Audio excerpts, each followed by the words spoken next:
I'm doing a part two on this video that I'm talking about.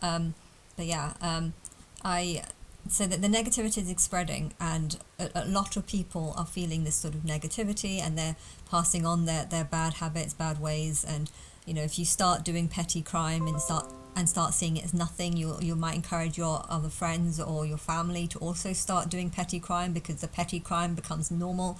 And if other people come in and actually are committing real bad crimes and get away with it, you're going to start thinking that this is unfair. How come they can do so much worse and get away with it? And then you think, well, that's not as bad, so I'm going to do this because it's not as bad. But at the same time, if these bad people weren't in the country influencing you, you wouldn't have probably done what it is that you've done. So if there's some but I think is though, in that video he showed some sort of clip of some sort of politician talking about how everyone's just wanting to blame the immigrants. If there's a rise in crime, blame the immigrants. If there's a rise in rapes, blame the immigrants. He was trying to make out that I don't think that's real. I do not believe that there is people in the government who genuinely do not see a problem with the migration. I mean, are they really that stupid?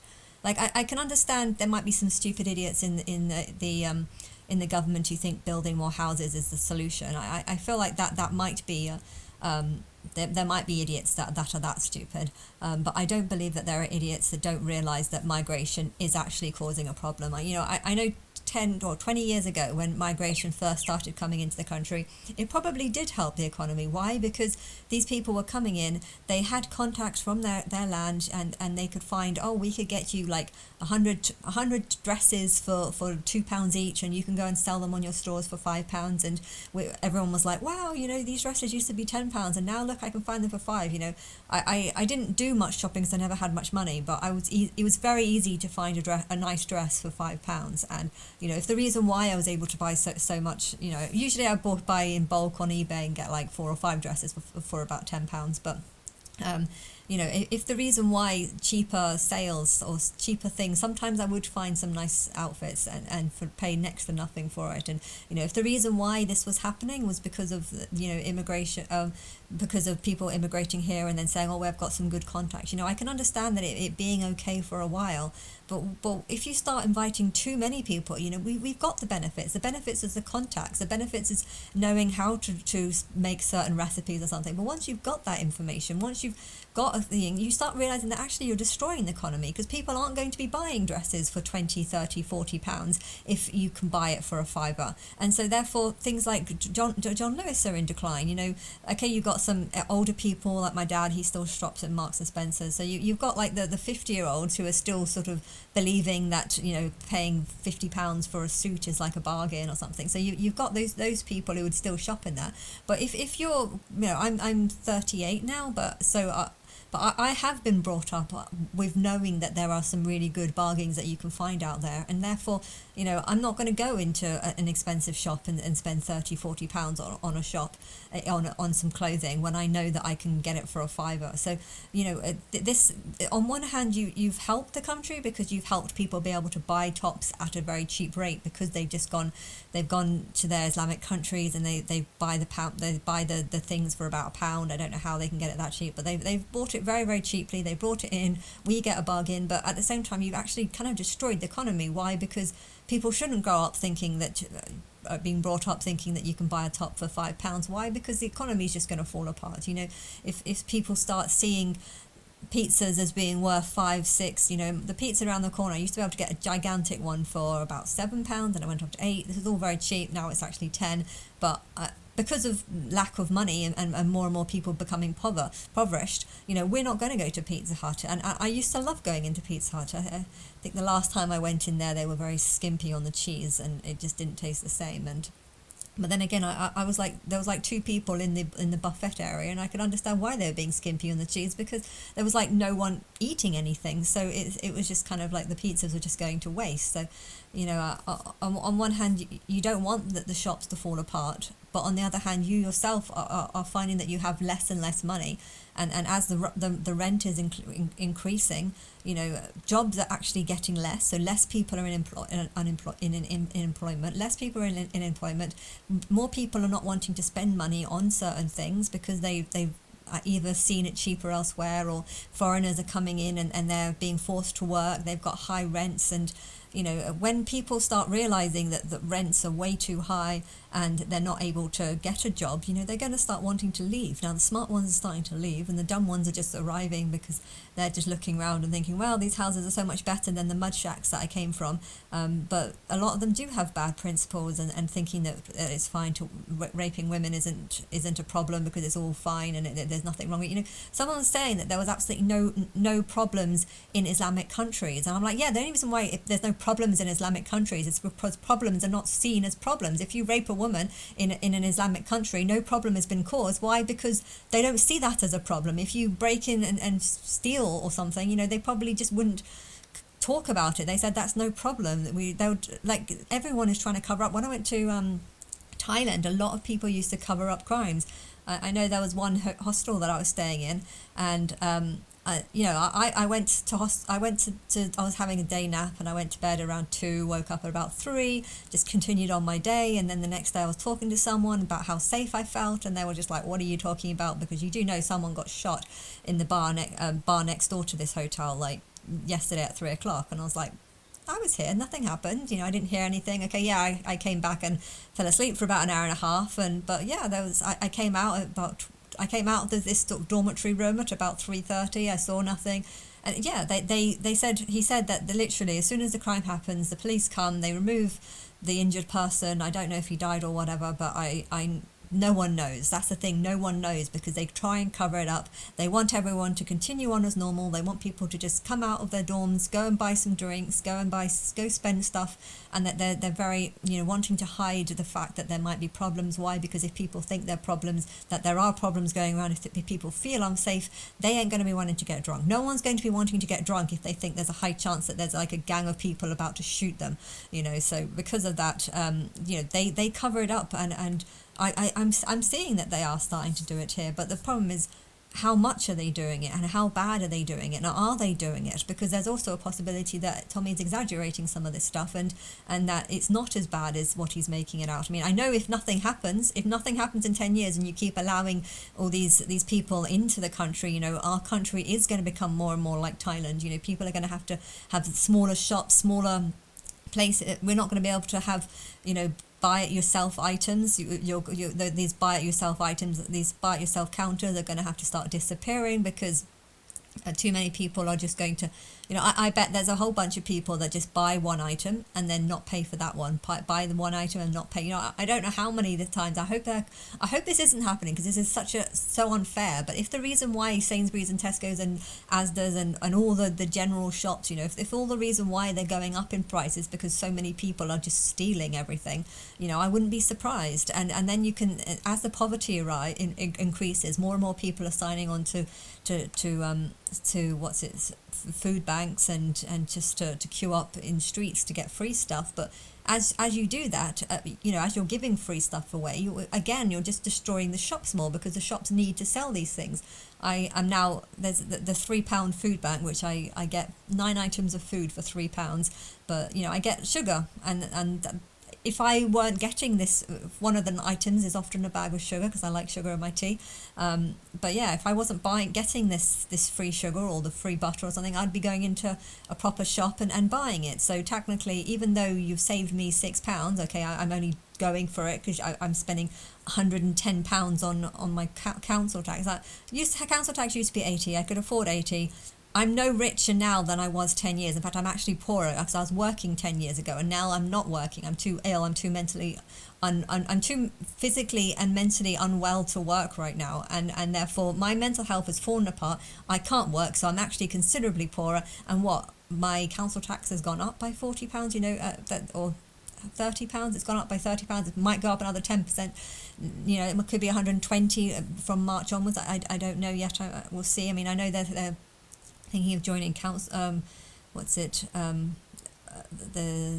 TV license with the thing, which means that my council tax might actually go up £50, or might go up, I don't know, quite a lot, might go up about £20-30 every month because of something like that. I don't know what the plan is, but I don't know, but people are getting more and more poor, and I think people used to turn to the whole housing market. We know rent is very expensive, so if you can get on the property market, rent out the properties. More and more people are feeling like they need to become lazy.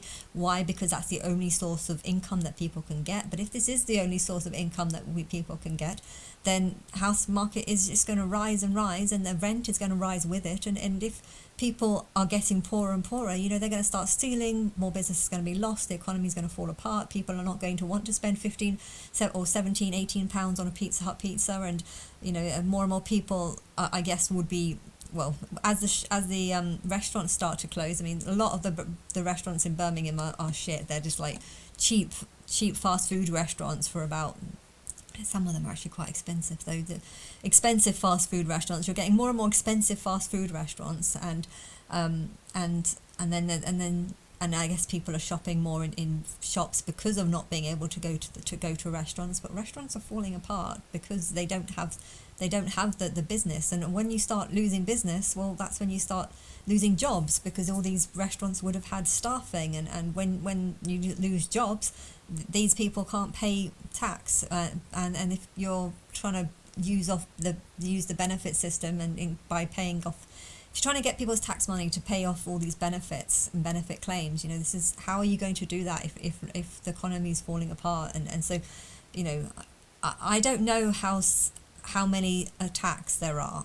Sometimes I feel like the number of attacks are exaggerated, or someone might just have their bum squeezed, or maybe have someone try and pull their pants down, and then it would where they wouldn't just say it as they just like harmlessly pull down someone's pants, but they would actually turn it into, that's a sexual assault, and therefore people might just assume that it's the full-on thing or something. I feel like there might be a lot of cases where people are turning a slap on the bum into, that's a sexual assault, because technically it is, but it's kind of like a mild sexual assault. So I don't know, but I feel like there might be some exaggerations.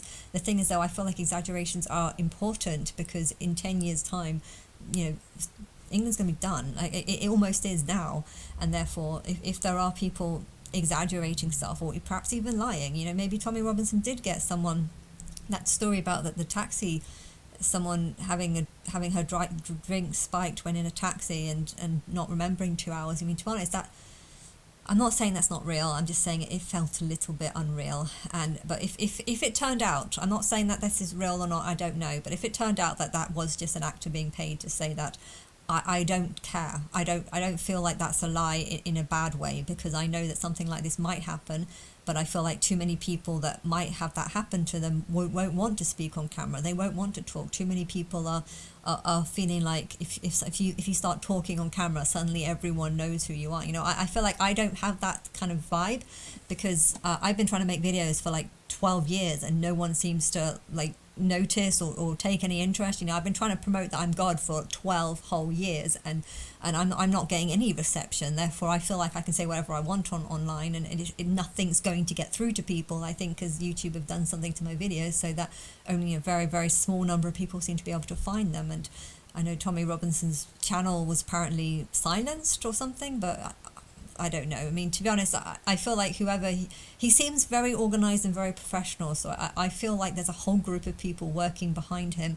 There are a lot of people going around saying we are all Tommy. Actually, I think I was saying that about the other guy, the one, Charlie Kirk. But there's a lot of people. I feel like there's a whole bunch of people behind Tommy, and if the government are actually behind him, but they don't want to be seen to be openly behind him, if YouTube are behind him and they don't want to be seen openly behind him, hence set up this whole channel, took all the videos that he's been making over the years and turned it into some sort of proper documentary, made it a bit more professional using a proper team, and then they've put all this video on, and then just made out that the video, that this channel like did exist, it's just it was on mute or something, on silence, on a hidden setting for the last few years. If that's what they're kind of making out, maybe I don't want to believe that YouTube is against him, because that's really bad, and I don't understand why people would be hiding this. I understand in Thailand they were trying to hide as much crime as possible because they didn't want to scare off the tourists, and I think the same happened in Tunisia. One suicide bomber on the beach, and a few deaths, and suddenly the whole of Tunisians' currency just fell apart.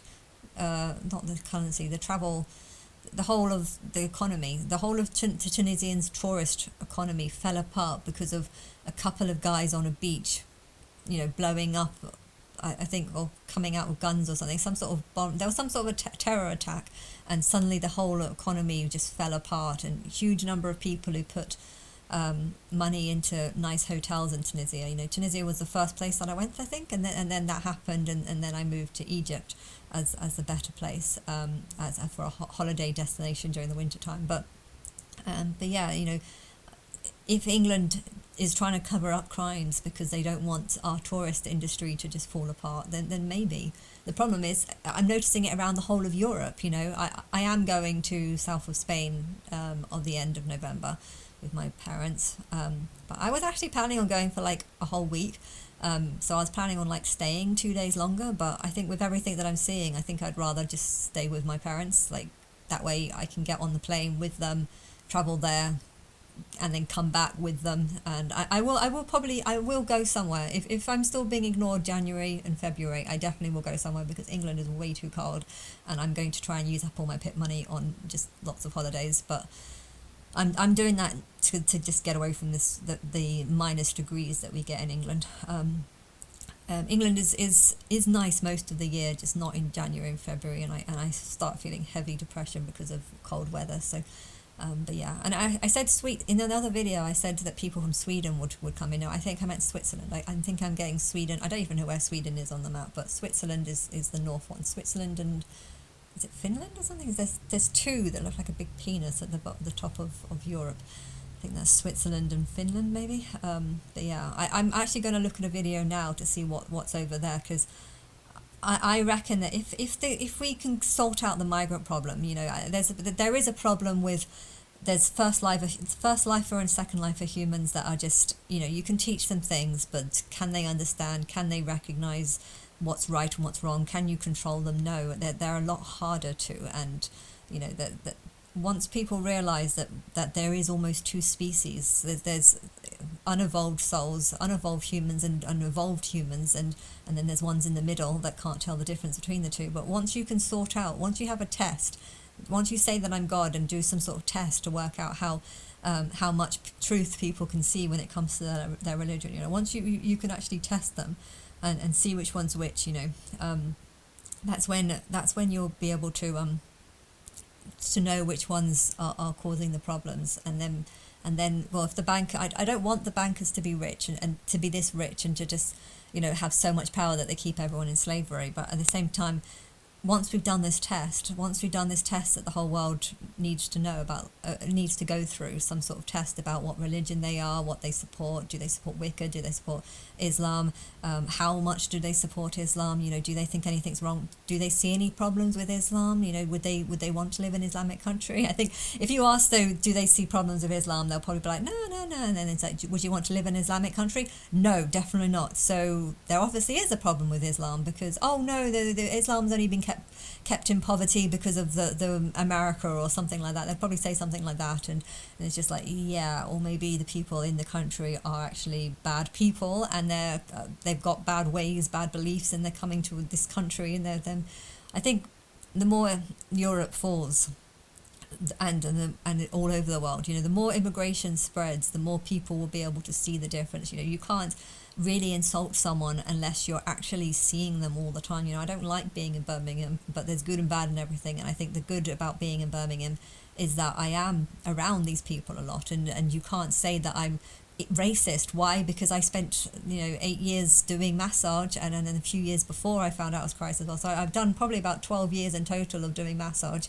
Most of my clients are Asian. If I was racist, would I really have done that, or would I have just worked harder to get a different job so I wouldn't have to surround myself with Asians, and most of the Asians I actually didn't have a problem with, because most of them were people who could afford £60 sessions or £40, £50 sessions. So I wasn't going with the low life Asians. I was seeing the sort of doctors and the sort of higher class Asians, and therefore I never actually saw a problem with them. Some of them were quite good looking, some of them had a lot of class, some of them very, very well spoken in English. You couldn't often tell which one was an Asian person and which one was an English person based on the phone calls because they sounded exactly the same, and so, you know, you can't accuse me of being racist if I've been doing a job that kind of works with these people, you know, all the time. I wouldn't have they wouldn't have returned if they thought I was racist. They wouldn't have returned, and you could say I'm just lying, but I have a lot of Asian clients that were regulars. So yeah, obviously they didn't see a problem with my beliefs or whatever, but yeah, I never really talked about Islam. Ow, my head. I never really talked about Islam or religion, but I want to know these things. I want to know who is who, and then if the bankers are the ones who kind of own these houses, I think there's a fingerprint system. Actually, when I was listening to that video, there was an obvious sign that people were lying about who they were, pretending to be 60-year-olds, and that's why they couldn't fight in Ukraine, even though it looks like they had nothing to do with Ukraine and they've never lived there. It looked like they were just refugees from Africa, pretending to be Ukraine refugees, and then lying about their age just to say why they left and why they couldn't fight in the war. Oh, I'm too old, I'm 60. Yeah, you look 30. What are you talking about? Oh, 40. But yeah, I think there's you need to do fingerprints. I don't know what this ID system is about, but I think whatever, if you've got immigrants that look like they could be from another country, I think it's very important that you get these people's fingerprints and you create some sort of ID system, so that way if they do leave the country or if they commit crimes here and then leave the country and go to another country, you know, if someone wants to find out who these people are, they're not going to tell the truth, they're not going to say who their names are, they're not going to say where they're from. But if you've got some sort of fingerprint ID, and then people from France can do some sort of European, or it needs to be open to all civilized countries that take crime seriously. You know, that there might be plenty of Islamic countries that want to just protect Islamic people, hence might start fiddling with the data or something. So you have to have some sort of system that's protected, that's not going to have people fiddle with the data, that recognize that if someone is committing crimes in a country and we've got a fingerprint, you know, it's important that this fingerprint relies on some data. I was walking around the other day and I saw someone and just like, I don't know, and I just saw someone else a minute later, and they looked identical, wearing similar clothes, similar hairstyle, everything, and it's just like, were they twins? I don't know, but finger ID print is going to be important, especially I think if they're foreigners as well, they might actually look the same, just because, you know, I find Chinese people kind of all look the same, unless there's obviously something different about their shape or size or height or something, but a lot of them all look the same. And if you're an English person or a white person, you might find it harder to tell the difference between different Asian people. If you're an Asian people, you might find it easier, because, you know, you might find it hard to tell the difference between lots of different blonde people, whereas because I'm blonde, I know like little small things about myself, hence I can kind of work out differences between me and other blonde people. But if you're an Asian person, you might see all blonde people as being the same. So, you know, I understand that is a thing, but you can't just, if people start saying, oh, that's not me, you know, you might know it's them, but how can you be certain? And if you have a fingerprint, well, you will know the difference. You know, if they look like them and they had the same fingerprint of someone who's, you know, done that, then, or whatever the history. If you've got history through fingerprints, that might be the best way, because these people are not going to tell you the truth. And yeah, I know with the phones you can have fingerprints. So if I have an ID system, because I want to set up an ID system where I work out who my people are, and if the government all the governments get together and announce that yes, the Galactic Federation is real, that there is 12 main different species that they've been in contact with, I'm from the Anarchy group, and there's some sort of test that goes about that is trying to determine if you are from my group, specifically my group. That's when I get introduced at some point, and I could say that I've gone through some sort of spiritual birth and I need to try and work out who my people are. And if I'm also being played down as just being like one of 12, then people that don't really believe me or whatever, you know, they can make out that they're from one of the other groups or whatever, and then there can be a big debate over which group they're from, and then they can start going with their delusions about all the things they want to believe, and I'll just focus on trying to work out who believes me and what I say. I can make posts, see who actually like logs in regularly, who actually takes an interest in what I'm doing. You know, you can't say you believe I'm God and then have no interest in what I'm doing or anything. So I just really want to know that, and and then if the bankers do own all the houses, well, that will help determine whether or not they actually want to help these people, or if they want to try and trick them.